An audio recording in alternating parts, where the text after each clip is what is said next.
అందరికీ నమస్కారం. మనమిప్పుడు చాప్టర్ 7 వేస్ మెషీన్స్ లెర్న్లో ఉన్నాం. మరి ఈరోజు మనం డిస్కస్ చేయబోయే టాపిక్ ఏంటంటే 7.4 రీఇన్ఫోర్స్మెంట్ లెర్నింగ్. చాలా ఇంట్రెస్టింగ్ కాన్సెప్ట్ ఇది. అంటే ట్రయల్ అండ్ ఎర్రర్ పద్ధతిలో మెషీన్స్ ఎలా నేర్చుకుంటాయి? ఒక చిన్న అనాలజీ అంటే ఓ కుక్కకి ట్రిక్స్ నేర్పించడం దగ్గర మొదలుపెట్టి రోబోట్స్ నడక ఎలా నేర్చుకుంటాయో చూసి ఆ తర్వాత దీని రియల్ లైఫ్ అప్లికేషన్స్ ఏంటో కూడా మాట్లాడుకుందాం. ఓకే, ఆలోచించండి. మనం ఇంట్లో పెంచుకునే డాగ్కి సిట్ అనో, షేక్ హ్యాండ్ అనో ఇలాంటి ట్రిక్స్ నేర్పిస్తాం కదా. సేమ్ అదే విధంగా ఒక మెషీన్కి కూడా ఏదైనా ఒక పనిని నేర్పించగలమా? భలే ఉంది కదూ ప్రశ్న.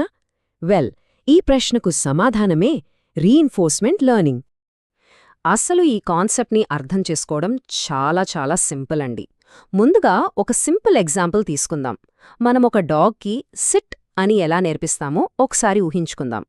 చూడ్డానికి చాలా చిన్న ప్రాసెస్లా అనిపించినా ఈ ఐడియాలోనే మొత్తం కాన్సెప్ట్ ఉంది. సరే, ఈ సిచ్యువేషన్లో ఎవరు నేర్చుకుంటున్నారు, ఎవరు డిసిజన్స్ తీసుకుంటున్నారు? ఆ డాగ్ కరెక్టేనా? ఏఐ టర్మినాలజీలో ఇలా ఏదైతే నేర్చుకుంటుందో, యాక్ట్ చేస్తుందో దాన్నే మనం ఏజెంట్ అని పిలుస్తాం. సో ఇక్కడ మన ఏజెంట్ ఎవరంటే ఆ డాగ్ అన్నమాట. ఓకే, మన ఏజెంట్ అంటే మన డాగ్ ఎక్కడుంది? ఒక రూంలో ఉంది. ఈ ఏజెంట్ ఏ ప్రపంచంలో అయితే పనిచేస్తోందో, అంటే దాని చుట్టూ ఉన్న ఆ ప్లేస్ని, ఆ పరిసరాల్ని మనం ఎన్వైర్న్మెంట్ అంటాం. Simple right. ఇప్పుడు మనం సిట్ అనే కమాండ్ ఇచ్చాం. అప్పుడు ఆ డాగ్ దగ్గర కొన్ని ఆప్షన్స్ ఉన్నాయి. అది కూర్చోవచ్చు, లేదా కూర్చోకుండా ముండికేయొచ్చు. ఇలా ఏజెంట్ చేసే ఆ పనినే మనం యాక్షన్ అంటాం.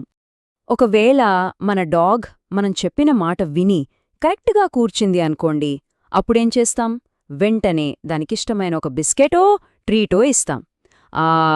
ఈ పాజిటివ్ రిజల్ట్నే రివార్డ్ అని పిలుస్తాం. మరి ఒకవేళ అది కూర్చోలేదనుకోండి, దానికి ఏమీ ఇవ్వం. అంటే ట్రీట్ మిస్ అయిపోతుంది. సో ఈ న్యూట్రల్ లేదా కొన్నిసార్లు నెగటివ్ అవుట్కమ్ని పెనాల్టీ అంటాం. రివార్డ్ లేదు అంతే. చూశారా? ఇక్కడే ఉంది అస్సలు మ్యాజిక్. ఆ డాగ్ ఏం చేస్తోంది? ఒక పనిని ట్రై చేస్తోంది, ట్రయల్. దానికి మన నుండి ఒక ఫీడ్బ్యాక్ వస్తోంది. అది రివార్డ్ కావచ్చు లేదా పెనాల్టీ కావచ్చు. ఏ యాక్షన్ చేస్తే రివార్డ్ వస్తుందో నెమ్మదిగా అర్థం చేసుకుని దాన్నే పదే పదే రిపీట్ చేస్తుంది. దీన్నే మనం ట్రయల్ అండ్ ఎర్రర్ లెర్నింగ్ అంటాం. సో ఇప్పటిదాకా మనం ఈ సింపుల్ అనాలజీ చూసాం కదా. ఇప్పుడు దీన్ని టెక్నికల్ టర్మ్స్తో ఎలా మ్యాప్ చేస్తారో ఒకసారి చూసేద్దాం. చూడండిక్కడ ఎంత క్లియర్గా ఉందో. మనం చెప్పుకున్న డాగ్ అనాలజీలోని ప్రతిదీ ఒక టెక్నికల్ టర్మ్తో కనెక్ట్ అవుతుంది. డాగ్ అదే మన ఏజెంట్, ఆ రూమ్ అదే ఎన్విరాన్మెంట్, మనమిచ్చే సిట్ కమాండ్ అది యాక్షన్, ఇక దానికి దొరికే ట్రీట్ అదే రివార్డ్ లేదా పెనాల్టీ. పర్ఫెక్ట్ మ్యాపింగ్ గదా. సరే, ఒక డాగ్కి నేర్పించడం బానే ఉంది. కానీ ఇదే ప్రిన్సిపల్ని ఒక మెషీన్కి, అంటే ఒక రోబోట్కి ఎలా అప్లై చేస్తారో చూస్తే ఇంకా ఆశ్చర్యంగా ఉంటుంది. జస్ట్ ఇమాజిన్ చేసుకోండి, మన దగ్గర ఒక రోబోట్ ఉంది. దానికి నడవడం ఎలాగో జీరో నాలెడ్జ్, అస్సలు ఏమీ తెలీదు, ఒక పసిపిల్లాడిలా అన్నమాట. సో అదేం చేస్తుంది? ఫస్ట్ ఒక కాలు కదపడానికి ట్రై చేస్తుంది. ఏమవుతుంది? వెంటనే కింద పడిపోతుంది. ఇది ఒక పెనాల్టీ. దీనివల్ల ఓకే, ఇలా చేస్తే పడిపోతాను, ఇది తప్పు అని నేర్చుకుంటుంది. నెక్స్ట్ టైం ఇంకోలా బాడీని బ్యాలెన్స్ చేయడానికి ట్రై చేస్తుంది. ఈసారి జస్ట్ ఒక్క సెకండ్ నిలబడగలిగింది. అదొక చిన్న రివార్డ్. ఇలా కొన్ని వందలు, వేల సార్లు పడుతూ, లేస్తూ, ట్రై చేస్తూ, ఫెయిల్ అవుతూ ఫైనల్గా పడిపోకుండా ఎలా నడవాలో మాస్టర్ చేస్తుంది. ఇదంతా వినడానికి బావుంది, కానీ ఈ రీఇన్ఫోర్స్మెంట్ లెర్నింగ్ అనేది కేవలం థియరీ వరకేనా, లేక నిజంగా మన రియల్ లైఫ్లో ఎక్కడైనా వాడుతున్నారా? Let's find out. చాలా చోట్ల వాడుతున్నారు. ఉదాహరణకి చెస్, గో లాంటి చాలా కాంప్లెక్స్ గేమ్స్లో ఏఐ ఏజెంట్స్ని ట్రైన్ చేయడానికి ఇదే పద్ధతి. వరల్డ్ ఛాంపియన్స్ని ఓడించేంతలా. అంతేకాదు, అటానమస్ నావిగేషన్ అంటే వేర్హౌసులలో అటూ ఇటూ తిరిగే రోబోట్స్కి, ఇంకా సెల్ఫ్ డ్రైవింగ్ కార్లకి డిసిజన్స్ తీసుకోవడంలో హెల్ప్ చేయడానికి కూడా ఇదే టెక్నిక్. చివరికి పెద్ద పెద్ద డేటా సెంటర్స్లో ఎనర్జీని ఎలా ఎఫిషియెంట్గా వాడాలో ఆప్టిమైజ్ చేయడానికి కూడా రీఇన్ఫోర్స్మెంట్ లెర్నింగ్నే ఉపయోగిస్తున్నారు. ఇక్కడొక ఇంట్రెస్టింగ్ ఫ్యాక్ట్ ఏంటో తెలుసా?